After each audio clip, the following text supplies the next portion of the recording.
Fear, it's actually a pretty powerful emotion. It's a very useful emotion. It's an emotion that protects us. It helps kick in the fight or flight response.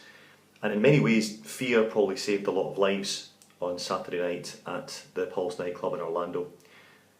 The fear to get away from danger, the instinct that takes us away from that situation, is there to protect us. But there's a fear we should never have, and that is the fear of expressing our love for other people. It's the fear of expressing our affection. It's the fear of expressing who we are. For many, many years I lived with that fear. Lived with the fear of my friends not accepting me, my family not accepting me, and on many occasions sat in a corner and allowed these conversations to take place. I was reminded this weekend when I was a young teacher, when I just graduated, and I was in a staff room in an archaic school. It was a Catholic school in Glasgow. The Catholicism has got nothing to do with it, but certainly the attitudes within that organisation were not the most modern or open-minded. And it was 1991 and Freddie Mercury had just died.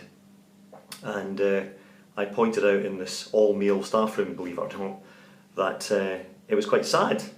And it was a shame that he died. And an older teacher next to me, an intelligent man, a smart man, said, he was a poof that got AIDS and died.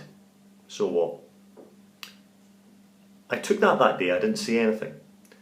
I lived in fear for the retribution, the way I would have been treated, and actually I was a young guy, first job, what are you supposed to do?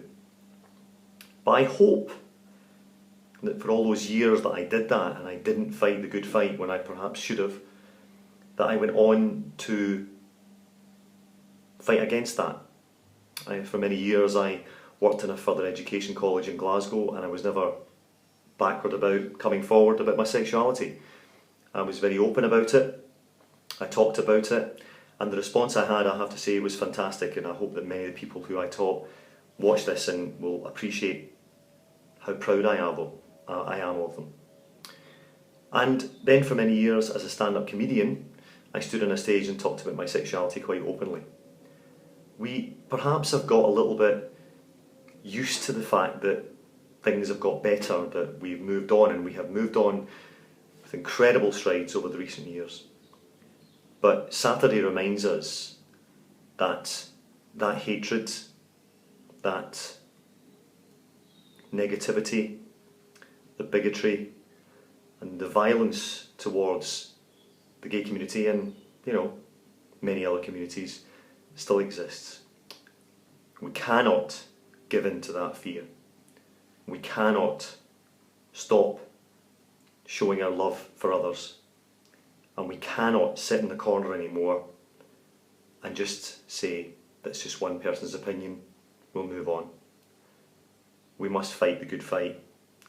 So I guess I'm promising right now that that's what we're going to do, and it's what I'm going to do. I'm teaching in a school just now, and I don't know how it goes down, but I'm certainly not going to stand by and let this kind of thing happen. I'm going to do what I can, and I hope you do too.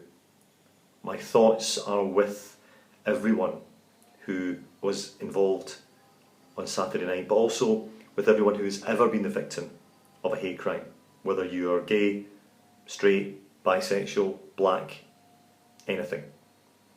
My thoughts are with you, because to be hated for who you are is perhaps stripping away the most fundamental right you have, just to be the human being that you are. Thanks for listening.